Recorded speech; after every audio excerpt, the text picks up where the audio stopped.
Bonjour, ce diaporama a pour but d'aider les élèves qui veulent faire mathématiques complémentaires en option en classe de terminale.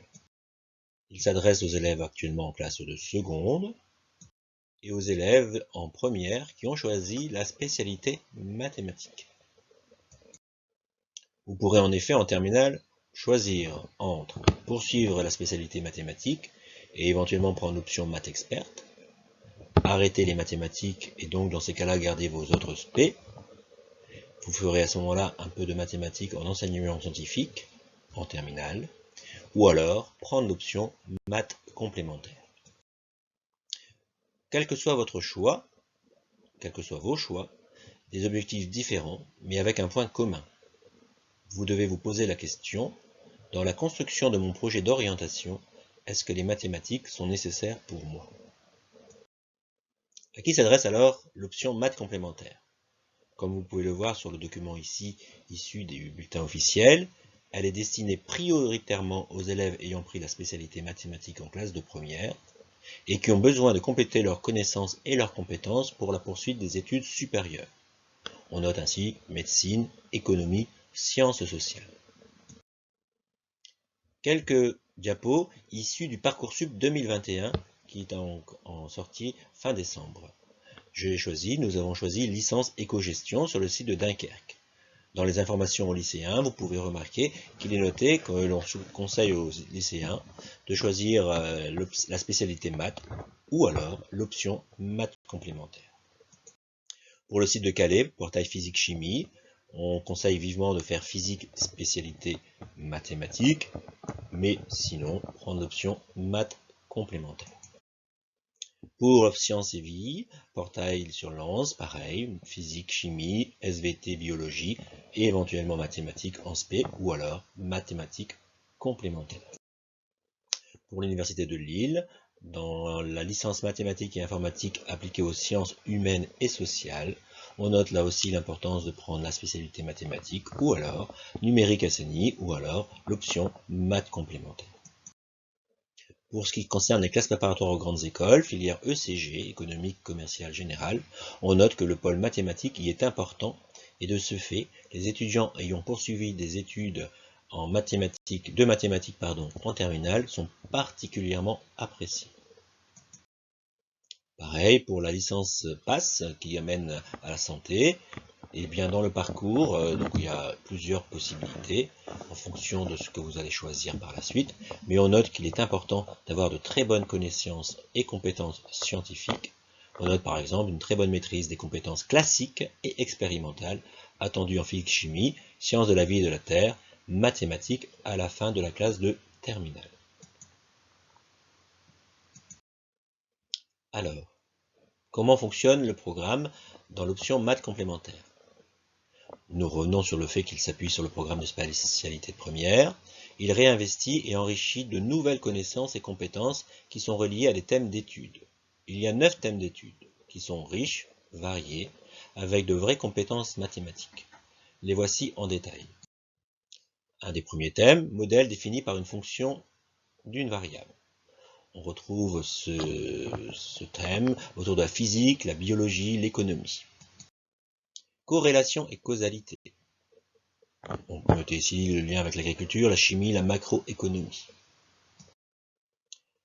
Répartition des richesses, inégalité, avec le lien en particulier avec l'économie.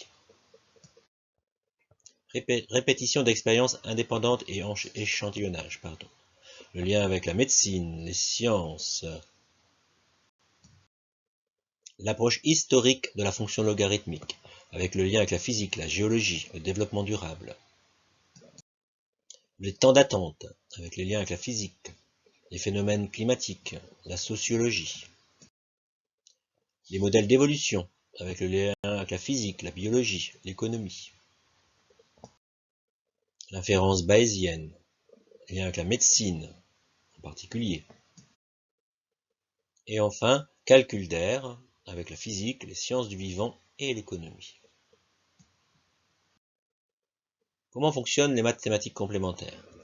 À raison de 3 heures par semaine, c'est un cours optionnel, donc avec un public volontaire, a priori plutôt intéressé.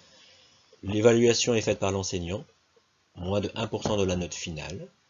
Et le programme est donc, comme vous l'avez pu remarquer précédemment, original, puisqu'il y a une double entrée, des contenus mathématiques et des thèmes.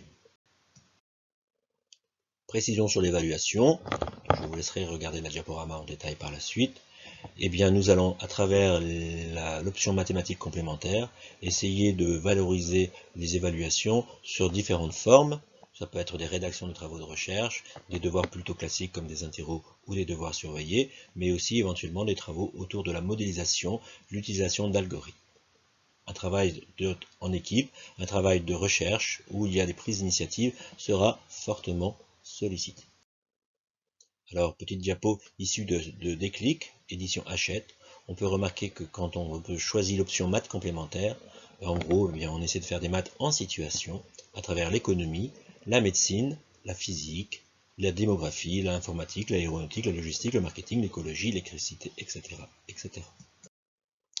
Pour ce qui concerne l'oral, il est important en mathématiques de prendre conscience qu'on y développe des compétences orales, à travers en particulier l'argumentation, puisque le but est de convaincre. Nous essaierons dans l'option maths complémentaire de pouvoir faire travailler l'oral au sein de la classe afin de se préparer au grand oral du baccalauréat. Voici quelques avis d'élèves du lycée que nous avons interrogés après ces 4 mois en maths complémentaires. Sans lire l'intégralité de leur texte, Benoît nous dit en gros que c'est intéressant pour les personnes qui arrêtent l'aspect maths, que l'on garde de base solide et que l'on n'a pas nécessairement la pression d'une spé. Lila est satisfaite de son choix pour les maths complémentaires. L'approche des mathématiques est plus détendue, mais il y a moins de pression, puisque c'est une option. Et le rythme de travail y est moins rapide. Elle avertit cependant les élèves que certaines notions restent exigeantes. Il faut donc être motivé et comprendre l'intérêt d'une telle option. Elle estime que cela permet de ne pas se couper des mathématiques, au cas où les projets futurs d'études en demanderaient. Manon, quant à elle, est satisfaite d'avoir pris l'option maths complémentaire. Ça lui permet de continuer à faire des mathématiques sans avoir gardé l'aspect en terminale. Elle trouve le programme de maths complémentaire plutôt bien adapté. Ça lui permet d'approfondir ses connaissances, tout en apprenant de nouvelles choses qui lui serviront dans le futur. Elle conseille aux élèves qui hésitent à abandonner les spécialités mathématiques en terminale à prendre au minimum l'option maths complémentaire, car elle estime qu'on a toujours besoin de cette matière pour de nombreux domaines comme les sciences, l'économie ou bien d'autres choses encore. Léane, elle, nous dit qu'elle adore les maths complémentaires. Elle trouve que ce n'est pas si compliqué que cela, par contre que c'est très utile pour les autres matières et pour le futur. Elle trouve que l'ambiance de la classe est vraiment super, car il y a moins d'élèves et moins de pression, puisqu'il n'y a pas d'évaluation de l'épreuve finale au baccalauréat. Pour les élèves plutôt scientifiques, cela permet de faire le lien avec les autres matières physique SVT, en particulier actuellement autour de la notion de dérivation ou de fréquence. Et puis pour l'orientation, c'est un plus, puisque ça permet d'avoir plus de choix. Cette option, elle trouve aussi que ça peut être utile pour des élèves qui sont plutôt littéraires, ou ceux qui mélangent éventuellement beaucoup de spécialités de tout style, car c'est un plus pour le dossier, au niveau de l'orientation en particulier, de faire des mathématiques. Il faut donc mettre toutes ses chances de son côté pour l'orientation future. Pour finir, elle estime que c'est totalement bénéfique. C'est une option qui permet d'augmenter sa moyenne, tout en apprenant des choses utiles et intéressantes. Donc, aucune pression. Voilà. Alors, maths complémentaires ou non, je vous laisse seul juge. Bonne réflexion en tout cas à vous. Et nous espérons, à travers ce diaporama, vous avoir aidé à pouvoir mieux cerner ce que vous voulez faire en première ou en terminale.